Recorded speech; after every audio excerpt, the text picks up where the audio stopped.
We've got work to do. Let's get to the comments today. Very excited about this. I'm just very excited about you. I'm very excited about you, the subscriber or the viewer, a little bit of both. I'm excited about you, that we can all be part of this collaboration. I am obviously no hair loss expert.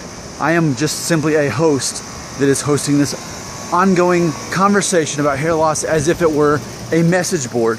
More like a video message board is what it's more like. So let's go ahead and get to this comment I got from, and I'm gonna go with it, Jack Black. That's who left the comment on a video called Hair Loss Trauma is Like Depression? ? I made that video yesterday.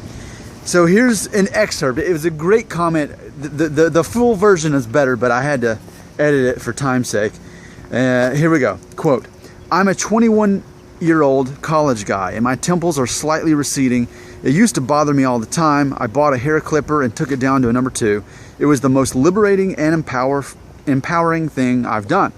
It allowed me to regain control. I had the power to shave it off and not be a slave to a hairstyle that hides my hairline. It helped me realize that the world does not care a single bit about you or your hair. That was right, he threw something in the dumpster. Let me read that part again because that's kind of the whole point of this video. It helped me realize that the world does not care one single bit about you or your hair. It's all in your head, end quote. Now, I like this comment because it totally encompasses what I've said for well over a year. The stuff about how it's in your head, not on your head. He talked about that. And about how liberating it is to just buzz off your hair anyway or shave it off either way. And then of course some people say, well, Nick, why don't you do that? I don't feel like it. I'll do it when I feel like it. And I will feel like it at some point, but you know, that's not the end point of this video series. It's not like it peaks when I finally shave off or buzz my hair. I do that whenever I feel like it, and I have whatever hairstyle I feel like having. Sure, I'll ask for input from you guys, but ultimately it's whatever I want to do. Like Jack FM, that radio station, playing what we want. But here's what I like the most about this comment from Jack Black.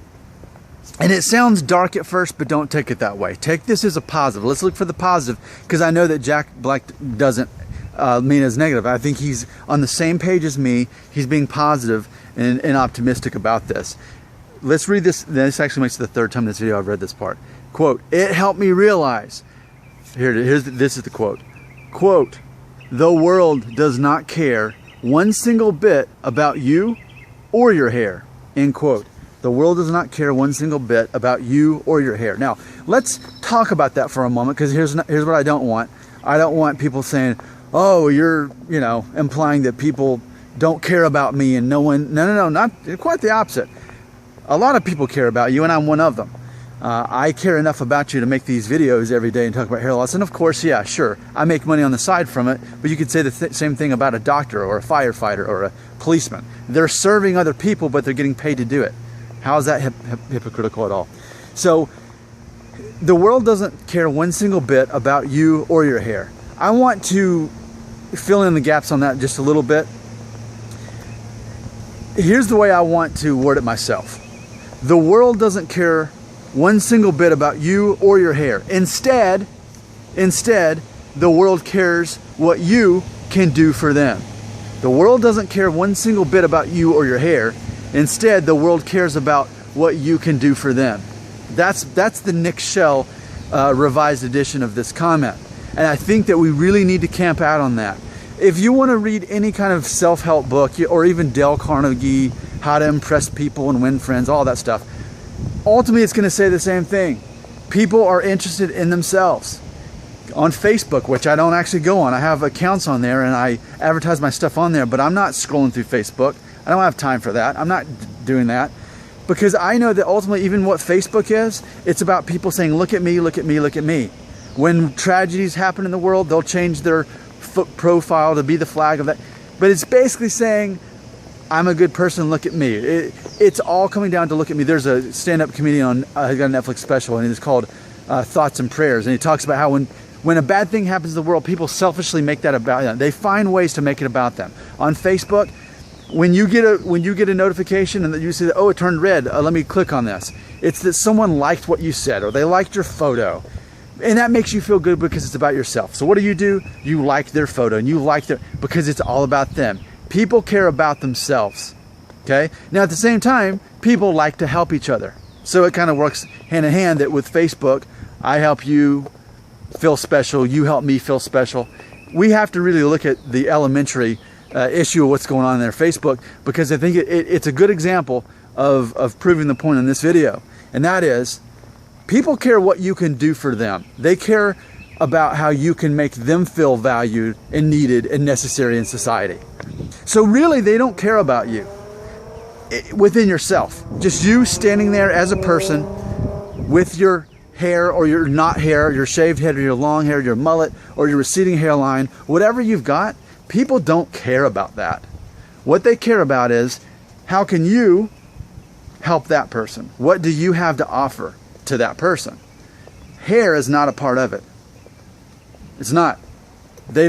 You're not adding any value to their life as a person just standing there with or without hair. They don't care about that. If you want people to care about you, you have to serve other people. It's that simple. So let's read it one last time. I feel there's nothing controversial about this statement. I feel this is common sense. And as you get older, you realize that this is how the world actually works. Let me read it one last time. Let's soak this in. Here we go. The world does not care one single bit about you or your hair. Instead, the world cares about what you can do for them. Okay? How is that a grim statement for me to say that? That if you want to be valued by people, make other people feel good about themselves. Serve other people. Help other people. That's when they like you. They don't care what your hair looks like. And in fact, imagine this irony. Imagine that you think you don't have enough value in the world to other people, whatever it is, as if your hair is actually holding you back. Well, your hair is holding back if you let it at that point. People want to know what you can do for them. How can you help them? How can you serve them? The world doesn't care about you and your hair. The world cares about you, but the world cares what you can do to help other people. This is a world collaboration. That's what this is about. Now, is all that fair to say, or is someone going to turn this on and saying that no one loves you? People love you, but they love you more when you give them a reason to, like helping them and serving them. Is that not fair to say? Argue that.